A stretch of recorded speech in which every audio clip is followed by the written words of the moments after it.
Show me your friends and I'll show you your future.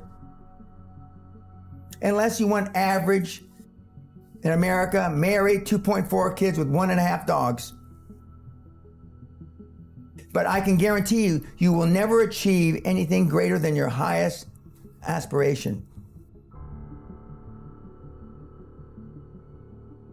If you want $1 million, you'll make $1 million, not $1.5 million. If you want 10 million, 100 million, and you'll never exceed that. If you change 1 billion lives, that's a formula to become a billionaire and change the world. Time costs lives. Show me your friends and I'll show you your future. You want to know why you're all up? Just look at the bums you hang around with. I do what you don't want to do, that you know that you got to do to be where you want to be. Ted Turner just gave his 75th anniversary party on CNN a few months ago. And he makes a couple of comments and he says, number one, and I'm not suggesting this for everybody, it's how I lived though. First 10 years of my starting CNN, I slept on my couch. I didn't have an apartment. Bill Gates slept in the office. Steve Jobs slept in the office. And I can go down a whole list. Now these are super successful, mega wealthy guys. I slept in my office. Not everybody's willing to make that sacrifice. But it's not the only thing. But even if you don't sleep in your office, if you want to send your kids to a better school, if you want to be able to take care of your mother when she gets dementia, if you want to, this all takes money. My children aren't getting any of my money when I die. Not one centavo, not one penny.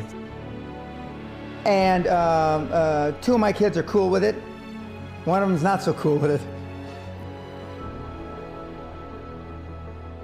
I'm not gonna, I think Andrew Carnegie, by the way, Andrew Carnegie, arguably the richest, most successful entrepreneur of all time, he said the best thing that you can have for a child is him to be born into poverty.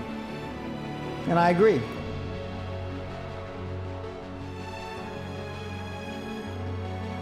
Lack of self-esteem, lack of self-worth. Now they think they have self-worth. They think because they've made a few bucks.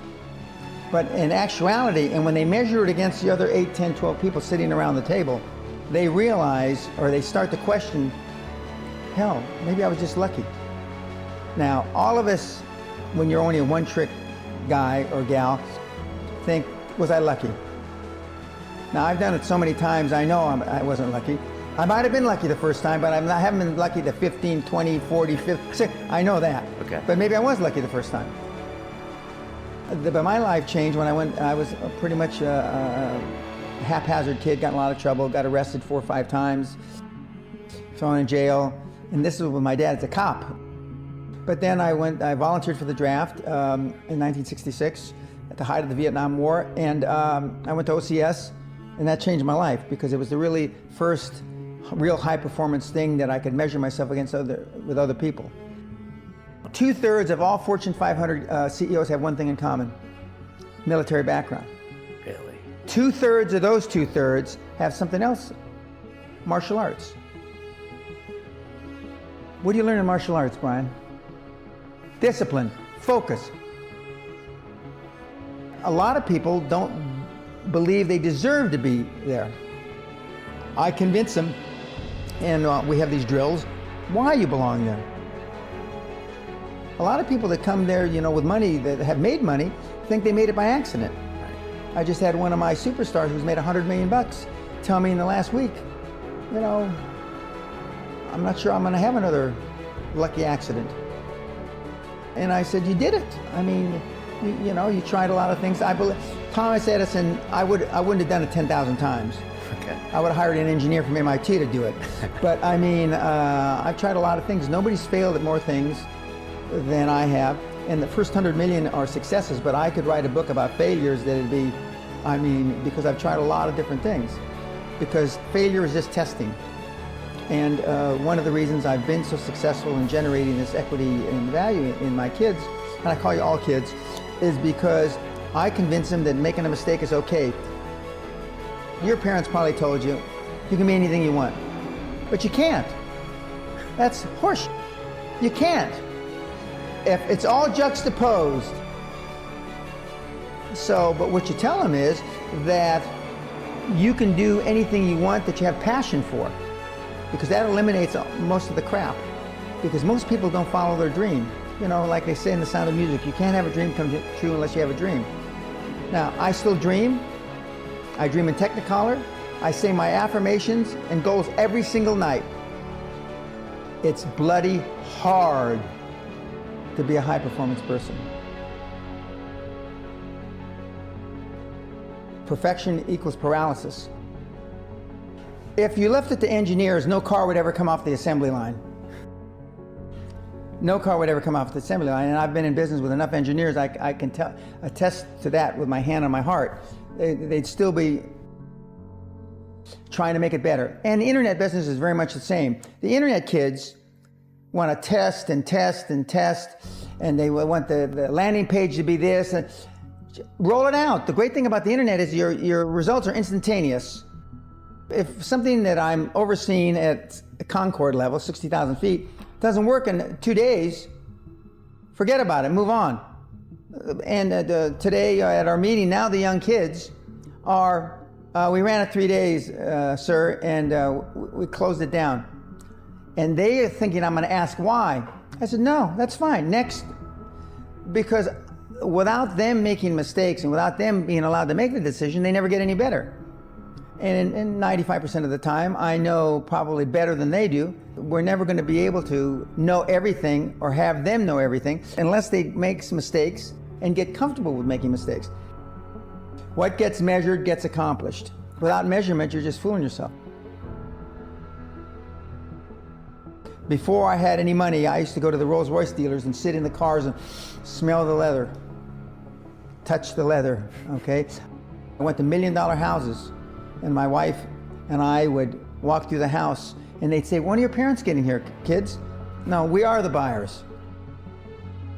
Practice within when you're without.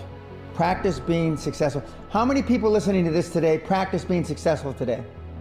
Through affirmations, through going to the Rolls-Royce dealer, maybe Lamborghini, maybe something else. Right. In my particular case, it was Rolls-Royce.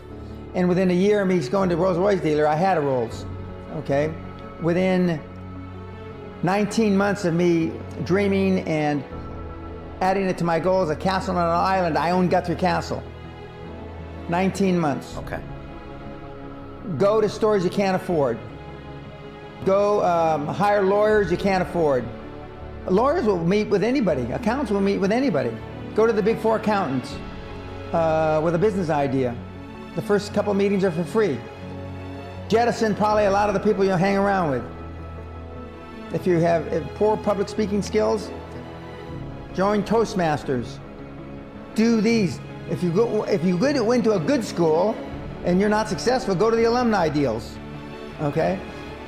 I didn't go to a good school. I'm a perfect living example that a lot of trouble as a kid, working class background, my parents, went to just a mediocre university that I flunked out of 3 times before I finally graduated with honors, but and had no money to begin with, $820. So it's all possible, but I devoted myself to feeling successful. I was wearing suits like this before I could afford them. Most people procrastinate because they're unsure, so just do it. And but I've never had a problem just doing it, because one of the things is you learn as a young combat infantry officer is time costs lives. We overanalyze because we're unsure. We don't overanalyze because we are not sure if it'll work or not.